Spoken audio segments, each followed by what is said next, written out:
வண்டி வாகனம் தொடர்புடைய விஷயங்களில் ஒரு நல்ல ஒரு ஸ்மூத்தான ஒரு அப்லிஃப்ட்மெண்ட்டை பார்க்கக்கூடிய தன்மை. நீங்கள் தேடிய செல்வம் அழகாக வர்றதுக்கான வாய்ப்புகள் இருக்குது. வீடு மனை வாசல் வண்டி வாகனம் சார்ந்த விஷயங்களில் நீங்கள் கொஞ்சம் செலவு பண்ணுறதுக்கான வாய்ப்புகள் இருக்கும். திடீர் அதிர்ஷ்டங்களை தந்து உங்களுக்கு பொருளாதார ரீதியாக மேன்மை அடையிறதுக்கான வாய்ப்புகள் அதிகமாக இருக்குது. அனைவருக்கும் வணக்கம். இன்றைய காணொளி வருகின்ற மே மாதம் 1ஆம் தேதி நடக்க இருக்கின்ற குரு பயிற்சி எப்படிப்பட்ட சுபாசுப பலன்களை ஒவ்வொரு ராசிக்கு தரும் அப்படின்றத பார்ப்போம். ஏன் இந்த இவ்வளோ முக்கியத்துவம் தரும் அப்படின்னம்னாக்கா, குருவை பொறுத்த வரைக்கும் சுப தன்மைகள் அதிகமாக தரதுக்கான வாய்ப்பும், சனியை பொறுத்த வரைக்கும் பயத்தன்மைகளை அதிகமாக தரதுக்கான வாய்ப்புகளும் இருக்கும். சுபத்தன்மைகள் பயத்தன்மைகள்ன்றது பயன்றது என்னன்னாக்கா, அதிகபட்சம் சனி பயிற்சினாலே அரண்டவனுக்கு எல்லாம் இருண்டதெல்லாம் பேய் மாதிரி தான். நம்ம சனியும் சுபக்கோள் தான், அவரும் குருவும் பாப்பக்கோள் தான், அப்படியும் பார்க்கலாம். அது ஒரு கோள், அவ்வளோதான். ஆனால் அதோட எனர்ஜி அப்படின்றது மாறுபாடான தன்மைகளை, நம்மளுடைய வருத்தங்களை தரது அதிகமாகவும் சனி செய்கிறதும், நம்மளுடைய சந்தோஷங்களை அதிகமாக தரதுக்கான வாய்ப்புகளை குரு தரதுமாக நம்ம கருதுகிறோம். அதன் அடிப்படையில் ஒவ்வொரு ராசிக்கும் மாறுறப்பனாக்கா, 360 டிகிரின்றது ஒரு வட்டப்பாதை. அதாவது ஒரு ஸ்பேஸோட ஒரு நம்மளுடைய கண் சுற்றி வந்தால் 360 டிகிரி மட்டும்தான் பார்க்க முடியும். அதில் ஒரு டிகிரி கம்மியாகவோ ஒரு டிகிரி கூடவோ நம்மளுடைய கண்களால் பார்க்க முடியாது. அதே மாதிரி தான் வானவெளியும் 360 நம்ம டிசைன் பண்ணியிருக்கோம். அதில் 12 ராசியாக பிரிக்கிறப்ப 30 டிகிரியாக 30 × 12 சேர்த்தோம்னாக்கா உங்களுக்கு 360 வந்துடும். அதனால தான் நம்ம வருடத்திற்கு கூட 365 நாள்னு வச்சுருக்கோம். ஒரு தோராயமான அந்த 5 நாள்ன்றது கிட்டத்தட்ட ஒரு கொஞ்சம் கொஞ்சமாக தள்ளிக்கிட்டே வர்றதுக்கான வாய்ப்புகள் இருக்கும். அது 365 நாள் ஒரு ஆண்டுன்றோம். அது ஒரு ராசியோட சுற்றுப்பாதை அப்படின்னு வச்சுருக்கோம். அதெல்லாம் ஜென்ரலாக நீங்கள் பேசிக்கான ஒரு தெரிஞ்சுக்கோங்க. ஏன்னா இப்போ அஸ்ட்ராலஜின்றதை விட ஃபிசிக்ஸ் ரீதியாக, அஸ்ட்ரானமி ரீதியாக இந்த பிளானட்ஸோட பொசிஷன் எப்படி, அதோட வைப்ரேஷன் எப்படி, அதோட நேச்சர் தன்மை எப்படி, அதெல்லாமே தெரிஞ்சுக்கிட்டா தான் நம்ம இது ஒரு சயின்ஸாக பார்க்குறதுக்கான வாய்ப்புகள் இருக்கும். அதே மாதிரி நம்மளுடைய உடல் ரீதியாக ஏற்படக்கூடிய, மன ரீதியாக ஏற்படக்கூடிய மாற்றங்கள் அப்படின்றது உங்களுக்கு கெமிஸ்ட்ரியாக தெரியும். இது ஒரு பியூர் சயின்ஸாகவே நம்ம கன்சிடர் பண்ண முடியும். பட் இது எதையுமே ப்ரூவ் பண்ண முடியாதுனாக்கா, இப்போ கடவுள் அப்படின்றது இருக்காரா இல்லையா அப்படின்னம்னாக்கா, இருக்காருன்னு சொல்கிறோம்னாக்கா மேஜரான பீப்புள்ஸ் அதை அப்படி இருக்காருன்னு சொல்கிறதுனால நானும் இருக்கும் அப்படின்னு சொல்லிடலாம். இல்லைன்னு சொன்னோம்னாக்கா, மேஜரான பீப்புள்ஸ் இருக்கிற இடத்துல நம்ம இப்போ இருக்காருன்னு சொன்னோம்னாக்கா நம்ம பைத்தியக்காரத்தனம் ஆகிடுவோம். அப்போ நம்ம அங்கே இல்லைன்னு சொல்லிட்டு தான் வருவோம். ஏன்னாக்கா அது மேஜராக ஒரு கான்செப்ட் எடுத்துக்கிட்டு பயணப்படுறாங்களோ அந்த இடத்துல நம்ம இருக்கணும் அப்படின்னம்னாக்கா, சர்வைவல் பண்ணணும் அந்த இடத்துல அப்படின்னம்னாக்கா, நம்ம அவங்கள ஒத்து போகிறது தான் பெஸ்ட்டு. அப்போ இந்த இடத்துல என்னென்னாக்கா, ஒரு சயின்ஸாக பார்த்தீங்கன்னாக்கா, இது ஃபுல்லாகவே உங்களுக்கு அஸ்ட்ரானமி பேஸ்டு அஸ்ட்ராலஜி தான் நம்ம பார்க்கணும். ஏன்னாக்கா இது வானியல் சார்ந்த ஒரு நுண்கலை தான். ஆனால் இதில் என்னன்னாக்கா, நீங்கள் விசிபிளாக நீங்கள் பார்க்க முடியாது. எப்படி ஒரு காதல், காமம், பாசம், நேசம், அன்பு, இதெல்லாம் உங்களால் விசிபிளாக பார்க்க முடியுமா? பார்க்க முடியாது. ஆனால் அதோட வைப்ரன்ஸின் மனோ ரீதியாக எவ்வளோ பெரிய தாக்கத்தை உருவாக்குது பார்த்தீங்களா? அது எவ்வளோ தன்மையில் நம்ம ஆழ்ந்து அதுக்குள்ளே டிப்ரெஸ் ஆகி அதாலே நம்ம வாழ்க்கையில் ரொம்ப கம்ப்ரெஸ் பண்ணி ரொம்ப சப்ரெஸ் ஆகிடுறோம். ஏன்னா ஒரு அருவமான ஒரு கோட்பாடு, அருவமான ஒரு கான்செப்ட்டு இந்த இவ்வளோ பெரிய உருவத்தை ஒரு நிலைக்குலைய வைக்கிது பார்த்தீங்களா? ஒரு பெரிய அளவில் மகிழ்ச்சி அடைய வைக்கிது பார்த்தீங்களா? அப்போ அந்த கான்செப்ட்டுக்கு நம்ம கட்டுப்பட்டவங்களாக இருக்கோம். அதே போல் தான் இந்த பிளானட்டுக்குள்ளே இருக்கிற எனர்ஜிகள், அது அதுக்கு ஒரு கான்செப்ட்டுகள், அது ஒரு தியரி. சூரியன்னா தந்தை, சந்திரன்னா தாயார், இது கான்செப்ட்டு. அப்போ இதை மாற்றியும் போட முடியாது. சூரியன் தாய், சந்திரன் தந்தை, அப்படின்லாம் மாற்றியும் போட முடியாது. அது ஒரு கான்செப்ட். இந்த தியரிக்குள்ளே நம்ம லாஜிக் வரப்போ இது எல்லாமே நீங்கள் சில விஷயங்களை அப்படியே ஏற்றுக்கிற பட்சத்தில் நீங்கள் ஒன்றும் பிரச்சனையே இல்லை. நீங்கள் அப்படியே ஏற்றுக்காத பட்சத்தில் என்னன்னாக்கா, அது உங்களுக்குள்ளே ஒரு குழப்பத்தை உருவாக்குறதுக்கான வாய்ப்புகள் இருக்கும். அப்போ நம்ம அப்படியே ஏற்றுக்குவோம், ஆனால் அதை லாஜிக்கலான முறையில் அணுகுவோம். அப்போ ஒரு விஷயத்தை எடுத்துக்கிறது பெரிய விஷயம் இல்லை. ஆனால் எடுத்துக்கிறப்ப அதை அக்செப்டபிலிட்டியாக இருக்கணும். அக்செப்டபிலிட்டி இருந்தால் மட்டும் தான். அதனால தான் சொல்லுவேன், ஜோதிடம் அப்படின்றது என்னென்னா, உங்களால் ஏற்புமை தன்மை இருந்தால் மட்டும் பாருங்கள், இல்லைன்னா பார்க்காதீங்க. ஆமாம், குரு பயிற்சி வந்தால் என்ன, சனி பயிற்சி வந்தால் என்ன, நடக்கிறதா நடக்கும். இதெல்லாம் என்னன்னாக்கா, அது ஒரு அவேர்னஸ் தான் நம்ம பார்க்கணுமோ ஒழிய, அதை போய் அது வந்துடுறதுனால எல்லாமே பெருசாக மாறிடுறது அப்படின்றதெல்லாம் ஒன்றும் இல்லை. உங்களுடைய ஜாதகத்தில் அந்த மாதிரியான பலாபலன்கள் அனுபவிக்கக்கூடிய காலகட்டமாக இருந்தால் மட்டும்தான், எப்போயுமே அந்தந்த பருவத்தில் அந்தந்த விஷயங்கள் நடந்தால் தான் அது மிகப்பெரிய மகிழ்ச்சியான விஷயம். இப்போ பாலப்பருவம், பள்ளிக்கூடத்துக்கு போகிற பருவம், அப்போ நீங்கள் படிக்கிறது தான் நல்ல விஷயம்னு நம்ம கருதுகிறோம். அந்த இடத்துல போய் கல்யாணத்தையோ அந்த விஷயத்தில் நீங்கள் வீடு உங்கள் பேரில் வீடு வாங்குறதோ அந்த 12 வயசு 10 வயசில் போய் யோசிப்போமா? கிடையாது. அப்போ நல்லா படிக்கணும் ஏதோ ஒரு சம்திங் வேறு என்ன வேலை தர முடியும்? 12 வயசு 10 வயசு ஒரு 15 வயசுக்குள்ளே இருக்கவங்களுக்கு போய் வேறு என்னத்தை நீங்கள் பெருசாக வேலைக்கு போங்கன்னு சொல்லுவீங்களா? இல்லை வீடு வாங்குன்னு சொல்லுவாங்களா? இல்லை கல்யாணம் பண்ணிக்கன்னு சொல்லுவீங்களா? கிடையாது. அதே 20 to 30 35க்குள்ளே இருக்கவங்கள என்ன பண்ணுவோம்? மேரேஜ் பண்ணுறதுக்கான வாய்ப்புகள், வேலை வாய்ப்புகள் உண்டான வாய்ப்புகள் இதை தான் நம்ம தேட சொல்லுவோம், தேடுவாங்க. வாழ்வாதாரமும் அதனால தான் இந்த தலைப்பே பார்த்திங்கனாக்கா தாரமும் வாழ்வாதாரமும் அப்படின்றத வச்சுருக்கேன். அப்போ இந்த ஒரு சர்டன் ஏஜுக்குள்ளே இருக்கவங்களுக்கு மட்டும் நம்ம ப்ரெடிக்ட் பண்ணுவோம். ஜென்ரலாக நம்ம குரு பயிற்சி பலன்கள் கொடுத்துருக்கோம். பட் இந்த டைம் ஆஃப் பீரியடில் இந்த சர்டன் ஏஜுக்குள்ளே இருக்கவங்களுக்கு, அதாவது 20 to 35க்குள்ளே இருக்கக்கூடிய நபர்கள் மட்டும்தான் மிகப்பெரிய அளவில் பாதிக்கப்படுறாங்க. அதாவது ஒரு சென்சிட்டிவான விஷயங்களில் ரொம்ப சிக்கிறாங்க. அது எது உண்டாக்குது? உங்களுடைய திசாபுத்தியா அல்லது கோச்சாரமா? கோச்சாரம்னா அந்த குரு பயிற்சி என்ன மாதிரியான தன்மைகளை தரப்போகுது அப்படின்றப்ப இந்த குரு பயிற்சியினால் உங்களுக்கு எப்படிப்பட்ட நிலை இருக்க போகுது? அப்போ அதுக்கு அடுத்த வயசில் இருக்கவங்களுக்கெல்லாம் இது தேவையில்லையா? அப்படின்னா உங்களுக்கு குழந்தைகள் இருப்பாங்கள்ல, அவங்களுக்காக பாருங்கள், ஒன்றும் பிரச்சனை கிடையாது. அவங்க வந்து எப்படி இருப்பாங்க, அவங்களுடைய தன்மைகள் எப்படி இருக்கும் அப்படின்றத தெரிஞ்சுக்கலாம். அது ஒரு தவறு இல்லை. அடுத்தவங்கனாக்கா நம்முடைய ஃபேமிலிக்குள்ளே தானே பார்க்குறோம், நம்முடைய நண்பர்களை பார்க்குறோம், நம்முடைய உறவினர்களை பார்க்கலாம், அவங்களுக்கு எப்படி இருக்கும் அப்படின்றத பார்க்கலாம். அப்போ அவங்களுக்கு எப்படிப்பட்ட மன வாழ்க்கை அமையுது, அல்லது எப்படிப்பட்ட மன வாழ்க்கையில் இருக்காங்க, எப்படிப்பட்ட பொருளாதார வாழ்க்கையில் இருக்காங்க அப்படின்றத நம்ம இந்த காணொலியில் பார்ப்போம். அதன் அடிப்படையில் கும்பராசினியர்களுக்கு எப்படிப்பட்ட சுப பலன்கள் இந்த குரோதி ஆண்டு தரப்போகுது, அது தாரமா வாழ்வாதாரமா அப்படின்ற தலைப்புக்குள்ளே வரப்போ, தாரம் அப்படின்றதுல 8 தான் அதிகமாக ஒர்க் ஆகுது. 8ன்றது உங்களுக்கு ராசிக்கு 8ஆம் இடத்துக்கு அதிபதியாக இருந்தால் புதன் வந்து 5க்கும் அதிபதியாக இருந்து 2ஆம் இடத்துல இருக்கிறதுன்ற குடும்பத்தில் கொஞ்சம் சிக்கல் குழப்பங்கள் இருக்கிறதுக்கான வாய்ப்புகள். அதாவது குழப்பங்கள்னால் உங்களுக்கு கன்ஃபியூஸாக இருக்கிறதுக்கான வாய்ப்புகள். அதாவது ஒரு நிலைப்பாடாக எடுக்க முடியல. கணவன் மனைவிக்குள்ளே அடிக்கடி கான்ஃப்ளிக்ட் வருதோ, அல்லது ஒருத்தரோட கண்டென்ட்டுக்கு இன்னொருத்தர் தோற்று போகிறதுக்கான வாய்ப்புகள். ஒருத்தரோட கண்டென்ட்டுக்கு ஒருத்தர் தோற்று போகிறதுனாக்கா ஒரு கருத்தை வைக்கிறாருன்னா அதற்கு அது நியாயமற்ற தன்மையில் இருக்கோ இல்லையோ எதிர்கருத்து வச்சே தீரணும். அப்படி ஒரு கருத்து, அல்லது அவங்க செய்கிறது கம்ப்ளீட்டாக நமக்கு ஏற்றுக்காத தன்மையில் இருக்கிறது அதாவது ஒரு சூழ்நிலை கைதியாக அதை நம்ம அக்செப்ட் பண்ணிக்கிற ஒரு சூழல். இப்போ 2 பேரும் ஒரே கருத்தை எடுத்து அது வந்து முடிவு இதை தான் அப்படின்னு ஃபைனல் டிசிஷன் எடுக்கிறது எப்படி, அல்லது இதுதான் என் முடிவு அப்படின்னு சொல்லிவிட்டு ஒரு கருத்தை கொண்டாந்து உங்களுடைய லைஃப் பார்ட்னர் வைக்கிறாருனாக்கா நீங்கள் வந்து பிடிக்குதோ பிடிக்கலையோ நீங்கள் அந்த இடத்துல ஏற்றுக்கணும். அல்லது நீங்கள் வைக்கிறீங்கனாக்கா அதை அவர் ஏற்றுக்கணும். அப்போ 2 பேர்த்தில் என்னன்னாக்கா அந்த இடத்துல என்னமோ பண்ணிட்டு போ அப்படின்ட்டு ஒரு ஸ்கிப் ஆகிறதுக்கான வாய்ப்புகள் இருக்கும். அந்த முடிவில் அந்த தீர்மானத்தில் ஒரு முழு மனதோடு 2 பேரும் இருக்கிறதுக்கான வாய்ப்புகள் கம்மி. ஏன்னா உங்களுக்கு புதன் தான் உங்களுக்கு ஃபுல் நெகட்டிவ். அதாவது சக்ஸஸ் தரதும் அதுதான், தோல்வியை தரதும் அதுதான். ஆனால் எதையுமே ஒரு திருப்பு முனையாக திடீர்னு அமைகிறதுக்கான வாய்ப்புகள். அப்போது ஒரு 5ஆம் இடத்துக்கும் 8ஆம் இடத்துக்கும் அதிபதி புதன் 2ஆம் இடத்துல சுயசாரம் பெற்றிருக்கார், ரேவதி ஸ்டாரில் இருக்கார், கூட ராகு இருக்கார். அப்போ உங்களுடைய நுட்பமான மதிநுட்பத்தின் அடிப்படையில் தான் நீங்கள் உங்களால் அவங்கள சக்ஸஸ் பண்ண முடியுமோ இல்லையா, அவங்கள வந்து ஃபேஸ் பண்ண முடியும். இன்னும் சொல்லப்போனால் சக்ஸஸ்ன்றதை விட ஃபேஸ் பண்ண முடியாது. நீங்கள் வந்து இந்த மாதிரி தன்மையில் தான் நீங்கள் பேசுகிறீங்க, என்ன நினைக்கிறாங்க அப்படின்றத உங்களால் டயக்னோஸ் பண்ண முடியும். அவங்க இப்படி தான் நினைக்கிறாங்க, நம்ம இப்படி தான் பேசணும், ஒரு செஸ் போர்டு விளையாடுற மாதிரி தான் உங்களுக்குள்ளே ஒரு மைண்ட் வாய்ஸ் போடும்.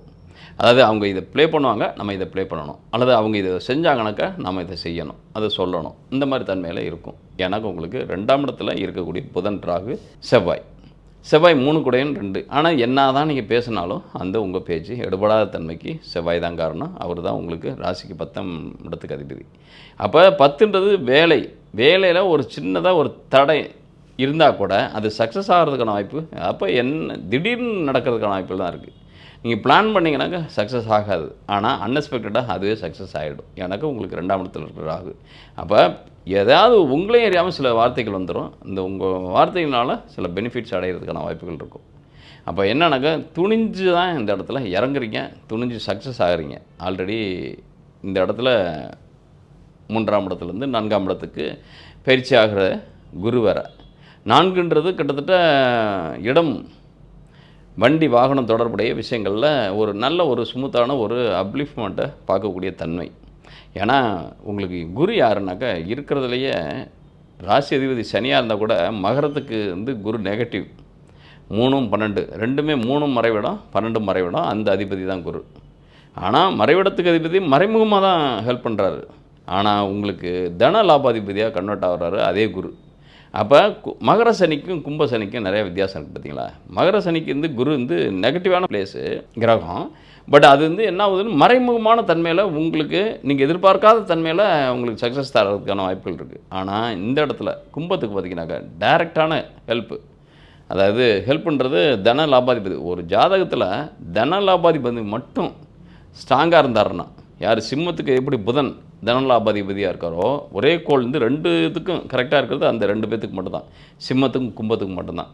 சிம்மத்துக்கு புதன் தனலாபாதிபதியாக வருவார். தனம்னா 2ஆம் இடம், லாபம்னா 11ஆம் இடம், 2 பேத்துக்கும் ஒரே அதிபதி வராரோ. அதே போல் கும்பத்துக்கு உங்களுக்கு குரு. அப்போ புதனும் குருமே நல்ல பியூர் பிளானட்டு. பியூர்னாக்கா நல்ல ஒரு வேகம், விவேகம், அறிவு, ஞானம், சிந்தை இதெல்லாமே சொல்லக்கூடிய தன்மையில் இருக்கக்கூடிய கோள்கள் தான்.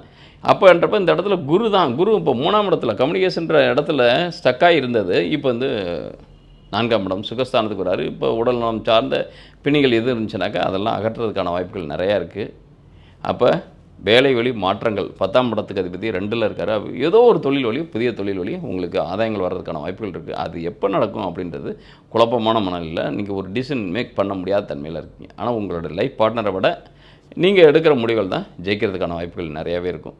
உங்களுக்கு லைஃப் பார்ட்னர் யாரெல்லாம் எந்தெந்த ராசி அதிபதிகள் வருவாங்க அப்படின்னோம்னாக்கா, எந்தெந்த ராசிகள் வரலாம், வந்தால் உங்களுக்கு அனுகூலமான பலனாக இருக்கும்.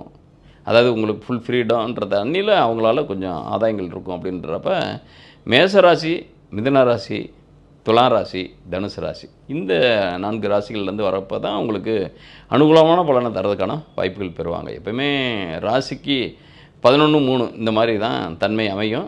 அதே 7ஆம் இடத்துக்கும் 11-3 அப்படின்ற தன்மை தான் அமையும். ஒன்று அவங்களுக்கு நீங்கள் 3-11 இருப்பீங்க, அல்லது உங்களுக்கு அவங்க 3-11 இருப்பாங்க. இதுதான் அவங்க ராசி 11ஆம் இடமாக இருக்கும் உங்களுக்கு, அல்லது உங்கள் ராசிக்கு 3ஆம் இடமாக இருக்கும், அல்லது உங்களுடைய லைஃப் பார்ட்னர்னு சொல்லக்கூடிய 7ஆம் இடத்துக்கு 11ஆம் இடம்ன்றது மிதுனம், அதே மாதிரி 3ஆம் இடம்ன்றது துலாம். இந்த மாதிரி தன்மையில் இருக்கக்கூடிய ராசிகளுக்கு ஓரளவுக்கு பெனிஃபிட்டான ராசிகள்.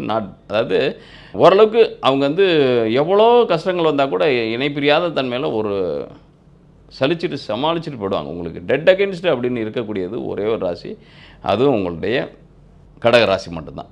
கடகராசி மட்டும்தான் உங்களுக்கு ஆகாத ராசி. அதிகபட்சம் கடகராசியில் மணந்தோம்னாக்கா அது உங்களை விட்டு விலகி பிரியறதுக்கான வாய்ப்புகள் அந்த டைம் பீயிங் எப்போனாக்கா அந்த சந்திர தசையில சந்திர புத்தியிலையோ, அதுவும் சூரிய தசையில் வரக்கூடிய சந்திர புத்தியோ அல்லது சந்திர தசையில் வரக்கூடிய சூரிய புத்திகள்லையோ பிரிவுகள்ன்றது பெரிய அளவில் நடக்கும்.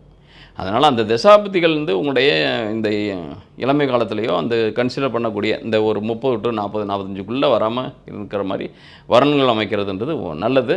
அதன் அடிப்படையில் அமைக்கும் பட்சத்தில் இந்த ராசிகளாக இருந்துச்சுனாக்கா கொஞ்சம் நீடித்த தன்மையில் வாழ்கிறதுக்கான வாய்ப்புகள் நல்லாவே இருக்கும். லைஃப் 2 பேர் சேர்ந்து ஒரு குடும்பத்தை ஃபார்ம் பண்ணுறது அப்படின்றது ஒரு வயலை பண்படுத்தி ஒரு நாற்று நட்டு விளைச்சலை பார்த்து அறுவடை பண்ணி ஒரு வாழ்வாதாரத்துக்கு மிகப்பெரிய அளவில் பொருளாதார ரீதியாகவும் அகம்புறம் 2ம் ஒரு பெரிய அளவில் ஒரு சாட்டிஸ்ஃபைடோட வாழ்கிறது தான் மனிதனுடைய வாழ்க்கையோட தன்மை. பட் இந்த கும்பராசி நேயர்களுக்கு இந்த தாரம் வாழ்வாதாரம் அப்படின்றப்ப தாரம் அப்படின்றது இந்த மாதிரி தன்மைகளை அமையறப்ப அட்ஜஸ்ட் பண்ணி போகக்கூடிய கணவன்மார்கள் கிடைக்கிறதோ மனைவிமார்கள் வர்றதோ மிகப்பெரிய வரப்பிரசாதம். இந்த 4 ராசிகள்லேருந்து வந்தால் ஓரளவுக்கு அட்ஜஸ்ட் பண்ணி போயிடுவாங்க. மற்ற ராசிகள்னாக்கா கொஞ்சம் கேள்விக்குறிகள் தான். ஏன் இதே மீனமாக இருந்தால் ஒன்றும் இல்லையா, விருச்சிகமாக இருந்தால் ஒன்றும் இல்லையானாக்கா பகைப்பற்ற கோளின் ராசிகள் அல்லது அவங்கள் இருப்பாங்க, பட் அவங்க பக்கத்தில் இருக்கிறதுக்கான வாய்ப்புகள் கம்மி, அல்லது அயல்நாட்டு சம்மந்தமாக இருப்பாங்க, அயல்நாட்டுக்கு அடிக்கடி வெளியூர் போகிறதுக்கு வாய்ப்புகள் இருக்கும், அல்லது உங்களை விட்டு அடிக்கடி வெளியே தங்குறதுக்கான வாய்ப்புகள் இருக்கும். இந்த மாதிரி அதாவது எப்படின்னாக்கா ஃபிசிக்கலாக மென்டலாக அவங்க பக்கத்தில் இருந்தால் கூட ஃபிசிக்கலாக அவங்க வேலை நிமித்தமாக வெளிநாட்டிலையோ வெளி மாநிலத்திலையோ வெளி அதர் ஸ்டேட்லேயோ ஒர்க் பண்ணுறதுக்கான வாய்ப்புகள் தான் இருக்கும். அதெல்லாம் என்னத்துக்கு நம்ம வாழ்கிறோன்றது தெரியாது. அதாவது கல்யாணம்ன்றது திருமணம்ன்றது நம்ம அருகருகே இருந்து ஒருத்தருக்கு ஒருத்தர் தேவைகளை மென்டலாகவும் ஃபிசிக்கலாகவும் பூர்த்தி பண்ணுறது தான் திருமணம். அதை விட்டுட்டு ஏதோ ஒரு கல்யாணத்தை பண்ணோமா, ஏதோ ஒரு குழந்தைகளை பெற்று போட்டோமா, எதுக்கோ கடமைக்கு வாழ்ந்துக்கிட்டு காலம் முடிஞ்சதும் கைலாயம் போனோமா அப்படின்றது இருக்கிறதுன்றது ஒரு மடமைத்தனம். அப்படின்றப்ப நம்ம மடமைத்தனம் அப்படின்றத விட காட்டிலும் அது இந்த காலத்துக்கு அது ஒவ்வாமைத்தன்மை. பொருள் சார்ந்த உலகன்றது பொருள் தேடிய காலங்கள் ஒன்று. ஆனால் இன்றைக்கெல்லாம் பொருள்ன்றது பெரிய அளவில் நம்ம தேட தேவையில்லை, தானாகவே வர்றதுக்கான வாய்ப்புகள் இருக்குது. நம்மளுடைய கொஞ்சோண்டு புத்தி இருந்தாலே போதும். அதுவும் கும்பராசினியர்களுக்கு பார்த்திங்கனாக்கா புத்தின்றது 5ஆம் இடத்துக்கு அதிபதி 2ல் இருக்கார், அதுவும் இந்த ஆண்டு. அப்படின்றப்ப நீங்கள் தேடிய செல்வம் அழகாக வர்றதுக்கான வாய்ப்புகள் இருக்குது. வீடு, மனை, வாசல், வண்டி, வாகனம் சார்ந்த விஷயங்களில் நீங்கள் கொஞ்சம் செலவு பண்ணுறதுக்கான வாய்ப்புகள் இருக்கும். ஏன்னா குரு பார்வை வந்து உங்களுக்கு ராசிக்கு 12ஆம் இடத்துல விழுறதுனால சுப செலவுகள் நிறையா பண்ணுறதுக்கான வீட்டில் வந்து திருமண செலவுகள் பண்ணுறதோ அல்லது உயர்கல்வி சார்ந்து செலவுகள் பண்ணுறதோ அல்லது வீடு, வண்டி, வாகனம் தொடர்புடைய செலவுகள் ஏதாவது ஒரு நீங்கள் வந்து டெவலப்மெண்ட்டுக்காக சில விஷயங்கள் செலவு பண்ணுறதுக்கான வாய்ப்புகள் நிறையா இருக்கும். அப்போ வருமானம் இல்லாமல் செலவு பண்ணுவோமா அப்படின்னம்னாக்க வருமானம் வர்றதுக்கான வாய்ப்புகள் நிறையா இருக்குது. எவ்வளோ தான் கடன் இருந்தால் கூட அதெல்லாமே காத்தா கரையிறதுக்கான வாய்ப்புகள் நிறையவே இருக்கும். ஏன்னா இந்த இடத்துல கடன் அப்படின்றது உருவாகிறது உங்களுடைய சந்திரதசை, சந்திரபுத்தி, அதாவது தற்காலிகமான கடன்கள் தான். அதுவும் உங்களுடைய ஆசையின்பால் ஏற்பட்ட கடன்கள் தான். அத்தியாவசியமான விஷயத்துக்கு கடன் படுறதுக்கான வாய்ப்புகள் கம்மி. ஆனால் அவசியமற்ற தன்மையில், அவசியமற்றனாக்கா ஆடம்பரத்தன்மையாக இருக்கலாம் அல்லது ஒன்றுக்கு மேற்பட்ட தன்மையில் நம்ம நுகரக்கூடிய தன்மையில் இருக்கக்கூடிய ஒரு வீடு இருக்குனாக்கா அடுத்த வீடு, ஒரு வண்டி இருக்குனாக்கா அடுத்த வண்டி, அல்லது சொகுசாக போகிறதுக்கான அப்போ ஆடம்பரத்துக்கான ஒரு தன்மையில் பெறக்கூடிய கடன்கள் தான். கடன் இருக்கிறது ஒன்றும் தவறு இல்லை. எதுவும் சந்திரன் தான் உங்களுக்கு கடன் காரகர், கடன் அதிபதி அப்படின்றப்போ அது தேய்ந்து வளரும் கடன்ற தன்மையில் நீங்கள் வாழவே முடியாது. ஏதாவது ஒரு கடன் இருந்துக்கிட்டே இருக்கும். கடன் மட்டும் இல்லைனாக்கா யாரும் சீக்கு வந்து தொலையும். அப்படின்றப்ப கடனை ஒன்று கிரியேட் பண்ணி வச்சுக்கோங்க. ஏன்னா சந்திரன் தரக்கூடிய கடன்றது கிட்டத்தட்ட தேய்ந்து மலர்ந்து அப்போ என்னென்னா ரொட்டேஷன் கடன்றது ஒன்று உங்களுக்கு இருந்துக்கிட்டே இருக்கும். அதாவது கைமாற்று மாதிரியாவது கடன் வாங்கிக்கிட்டே இருப்பீங்க. ஒரு கடனே இல்லாத தன்மையில் இருந்தால் கூட உங்கள்கிட்ட காசு பணம் இருந்தால் கூட அடுத்தவங்கள்ட்ட ஏதாவது கொஞ்சம் வாங்கி கொடுக்கல் வாங்கல் வச்சுக்கிட்டே இருப்பீங்க. அப்போ கொடுக்கல் வாங்கல் பிஸ்னஸ் பண்ணுறவங்க, ஃபைனான்ஸ் கூட பண்ணுறவங்க உங்களுக்கெல்லாம் அதிகமான தன்மையில் லாபம் வர்றதுக்கான வாய்ப்புகள் இருக்கும். ஏன்னா 2ஆம் இடத்துக்கு அதிபதியும் லாபாதிபதியும் குருவாக இருந்து அவர் 4ஆம் இடத்துல இருக்காருன்றப்ப நீங்கள் பொருள் சார்ந்து ஒரு பண வரவு செலவு கொடுக்குறீங்க அல்லது ஃபைனான்ஸ் பண்ணுறீங்க அல்லது வட்டி தொழில் பண்ணுறீங்க அல்லது ஃபைனான்ஸ் மாதிரி ஏதாவது ஒரு இன்வெஸ்ட்மெண்ட் பேஸில் ஏதாவது பண்ணுறீங்க அப்படின்னா அதெல்லாம் சிறப்பாக வருமானம் வர்றதுக்கான வாய்ப்புகள் இருக்கும். அப்போ 10ஆம் இடத்துக்கு அதிபதி யாருனாக்கா உங்களுக்கு செவ்வாய் தான். செவ்வாய் 2ஆம் இடத்துல இருக்கார். அப்போ வேலையில் ஒரு மாற்றத்தை பார்க்குறதுக்கான வாய்ப்புகள் இருக்குது. 6ன்றது சந்திரன். வேலை தான். நீங்கள் ஜாபில் இருந்தீங்கன்னா மட்டும்தான் அடிக்கடி அதிலேருந்து ஏதாவது ஒரு உங்களுடைய கூட பணி புரியக்கூடிய நபரோ அல்லது ஏதாவது ஒரு தொழில் நீங்கள் விட்டு போகிற தொழிலோ அல்லது வேலையை விட்டு வெளியே போகிறதுக்கான வாய்ப்போ ஏதாவது ஒரு உங்கள் கூடயே இருக்கக்கூடிய நபர்கள் யாருனாக்கா உங்களுடைய உறவினர்களாக இருக்கலாம் அல்லது நண்பர்களாக இருக்கலாம் அல்லது உங்கள் கூட பயணிக்கிற சக தோழராக இருக்கலாம். சக தோழர் மீன்ஸ் உங்களுடைய ஒன்றாவே ஒர்க் பண்ணக்கூடியவராக இருப்பாங்க. ஆனால் உங்களுக்கே தெரியாமல் சில உங்களுக்கான அதாவது அதில் அவங்களுக்கு ஒரு ஆதாயம், அதில் அவங்களுக்கு ஒரு பெனிஃபிட் அடைகிறாங்க, அதனால் செய்கிறாங்க. அவ்வளோதான். எனக்கு உங்களுக்கு 6ஆம் இடத்துக்கு அதிபதி சந்திரனாக இருக்கிறப்ப அதிகபட்சம் பெண்கள் வழி ஒரு ஆண்களாக இருந்தீங்கன்னாக்க பெண்களாக இருந்தீங்கன்னா ஆண்கள் வழி உங்களுக்கு தொல்லைகள்ன்ற மீன்ஸ் உங்களுக்கு ஒரு சர்க்கிள்னாக்க ஜாப் வைஸு மாறுறதுக்கான வாய்ப்புகள் பெறுவீங்க. அப்போ ஆணுக்கு பெண்ணுக்கு ஆணே இந்த இடத்துல என்னன்னாக்கா 6ஆம் இடத்துக்கு அதிபதி தான் உங்கள் ராசி அதிபதி ஆண், அதே 6ஆம் இடத்துக்கு அதிபதி சந்திரன் பெண் அப்படின்றப்ப மாற்றுப்பாலின வழி தான் உங்களுக்கு ஜாபில் சிக்கல் வர்றதுக்கான வாய்ப்புகள் இருக்கும். அந்த ஜாபை விட்டு போகிறீங்கன்னா அதுக்கு ஒரு பெண் காரணமாக இருப்பான் அல்லது ஜாபை விட்டு போகிறீங்கன்னா ஒரு ஆண் காரணமாக இருப்பான். யாராவது ஒரு ஹையர் ஆஃபீஸராக இருப்பார் அல்லது கூட ஒர்க் பண்ணக்கூடிய ஃபெல்லோஸாக இருப்பாங்க. அந்த மாதிரி நபரால் தான். அப்போ உங்களுக்கு அதிகபட்சம் நீங்கள் வந்து புதன் 5ஆம் இடத்துக்கு அதிபதி அப்படின்றப்ப 2ஆம் இடத்துல இருக்கப்ப எதையுமே டாக்டிஸாக பேசி ஜெயிக்கிறதுக்கான வாய்ப்புகள் நிறைய இருக்கும். பட் இருந்தாலும் சந்தர்ப்ப சூழ்நிலையில் நீங்களாக ஆப்ட்டுக்கிட்டு நீங்களாக வெளியே போகிறதுக்கான வாய்ப்புகள் இருக்கும். அல்லது நம்மளாக வெளியே போகிறது பெஸ்ட்டாக இருக்கும். இன்னும் சொல்லப்போனால் ஒரு இடத்துல அது மாதிரி சூழல் உருவாயிச்சா உடனே அதுக்குண்டான அடுத்த ஆப்பர்ச்சுனிட்டி உங்களுக்கு கிரியேட் ஆகிடும். அதன் அடிப்படையில் நீங்கள் ஜாப் சேஞ்சர் ஆகிடுவீங்க. அதனொழி உங்களுக்கு நல்ல இந்த குரோதி ஆண்டுன்றது ஒரு பெரிய அளவில் மாற்றத்தை உருவாகும். ஏன்னா 6ஆம் இடத்துல தான் உதயமாகுது இந்த ஆண்டு. 6ஆம் இடத்துல உதயமானாலே வேலையில் கண்டிப்பான ஒரு மாற்றத்தை பார்க்க போகிறீங்க. அப்படின்றப்போ சுயதொழில் பண்ணிங்கன்னா கூட அதிலே ஒரு அடிஷ்னலாக வேறு தொழில் செய்கிறதுக்கான வாய்ப்புகள். ஏன்னா 6ஆம் அதிபதி 12ல் இருக்காருனாக்கா அப்ராடு போகிறதுக்கான வாய்ப்புகள் இருந்தால் கூட உங்களுக்கு தாராளமாக போயிட்டு வாங்க. எனக்கு இந்த இடம் 6-12 தான் இண்டிகேட் பண்ண போகுது. அப்படின்றப்ப வேலை விஷயமாக வெளிநாடு போகிறதோ, வேலை விஷயமாக வெளி மாநிலம் போகிறதோ, வேலை விஷயமாக வீட்டை விட்டு வெளியே தொலைதூரம் போகிறதுக்கான வாய்ப்புகள் இருக்கும். ஏதோ ஒரு அதாவது ஃபேமிலி வைஸ் கொஞ்சம் பிரிஞ்சிருந்து அதுக்கப்புறம் இணையறதுக்கான வாய்ப்புகள் இருக்கும். இல்லைனாக்கா வண்டி வாகனமாவது நீங்கள் ஒரு இன்வெஸ்ட்மெண்ட்டுன்றது பெரிய அளவில் செய்கிறதுக்கான வாய்ப்புகள், அதன் அடிப்படையில் கடன் வாங்குறதுக்கான வாய்ப்புகள் இருக்குது. கடன் வாங்கி விரயம் பண்ணணும், அவ்வளோதான். அப்போ பொருளாதார ரீதியாக ஒரு பெரிய ஏற்றம் அது உங்களுக்கு ஜாப் வைஸ் வரக்கூடிய சேலரிலையும் இருக்குது. அதே மாதிரி பிஸ்னஸ் வைஸு பண்ணக்கூடிய ஒரு தொழிலையும் இருக்குது. அதே நேரத்தில் கடன் வழி ஆதாயங்கள் பெற்று அதன் வழி பெரிய அளவில் ஒரு மாற்றத்தை பொருளாதார ரீதியாக ஒரு ரெக்கவர் பண்ணுறதுக்கான வாய்ப்புகள், அதாவது இருக்கிற ஸ்டேஜ்லேருந்து அடுத்த லெவல். இப்போ இது வரைக்கும் எந்த மாதிரியான தன்மையில் மாதம் ஒரு ஏர்ன் பண்ணிகிட்டு இருந்தீங்களோ அதை விட ஒரு 20% 30% இன்னும் சொன்னோம்னா சிலருக்கு வந்து 100% இம்ப்ரூவ்மெண்ட் ஆகிறதுக்கான வாய்ப்புகள் இருக்குது. இந்த குரோதி ஆண்டுன்றது 6ல் உதயமாகிறதுன்றது உபஜயஸ்தானம்னு சொல்லக்கூடிய 3, 6, 10, 11 அதுவும் லக்ன புள்ளின்றது அந்த ஆண்டு உதயன்றது 6ஆம் இடத்துல, அதுவும் புதன் சாரத்தில் விழுந்து புதனும் உங்களுக்கு 2ஆம் இடத்துல இருக்கிறது மிகப்பெரிய திடீர் அதிர்ஷ்டங்களை தந்து உங்களுக்கு பொருளாதார ரீதியாக மேன்மை அடையிறதுக்கான வாய்ப்புகள் அதிகமாக இருக்குது. இந்த காணொலியை பார்க்குறவங்க உங்களுடைய கருத்துக்களை கமெண்ட் பாக்ஸில் போடுங்க. மேற்கொண்டு குருவை பற்றி இந்த ராசிக்கு எந்த மாதிரியான பலாபலன்களை இன்னும் வரையறுக்கலாம் அப்படின்றத டீட்டெயிலாக போடுங்க. அதுக்குண்டான காணொலிகள் நான் போடுறதுக்கு ட்ரை பண்ணுறேன். அதே நேரத்தில் உங்களுக்கு தனிப்பட்ட முறையில் ஏதாவது கேள்விகள் கேட்கணும் அப்படின்னம்னாக்க கமெண்ட் பாக்ஸ்லேயே பதிவிடுங்க. அந்த கேள்வியை பதிவிடுங்க, அதுக்கு பதில் நான் பதிவிடுறேன். அது அன்னியில் உங்களுடைய ஜாதகத்தை ரிசர்ச் பண்ணணும், உங்களுக்கான கேள்விகள் இருக்குது, அந்த கேள்வியில் பதில் தெரியணும் அப்படின்னம்னாக்க திரையில் பார்க்கக்கூடிய நம்பருக்கு மெசேஜாக சென்ட் பண்ணுங்கள். யாரும் கால் பண்ணாதீங்க. கால் பண்ணால் எடுக்கிறதுக்கான ஆள்கள் கிடையாது. நீங்கள் மெசேஜ் சென்ட் பண்ணதும் அதை நான் வந்து ப்ராசஸ் பண்ணி உங்களுக்கு அனுப்புகிறேன். அதில் என்னென்ன சொல்கிறோமோ டேர்ம்ஸ் அண்ட் கண்டிஷன் சொல்கிறாங்களோ அது வந்து கடைப்பிடிக்கும் பட்சத்தில் உங்களுக்கான தீர்வுகள் உங்கள் ஜாதகத்தின் அடிப்படையில், உங்களுடைய திசாபத்தின் அடிப்படையில் என்ன மாதிரியான தன்மைகளில் நீங்கள் அந்த பிரச்சனையில் இருக்கீங்க, அந்த பிரச்சனையிலேருந்து எப்போ வெளியே வருவீங்க அப்படின்றது தீர்வுகளை நான் உங்களுக்கு வாய்ஸ் மெசேஜாக அனுப்புகிறேன். நன்றி, வணக்கம்.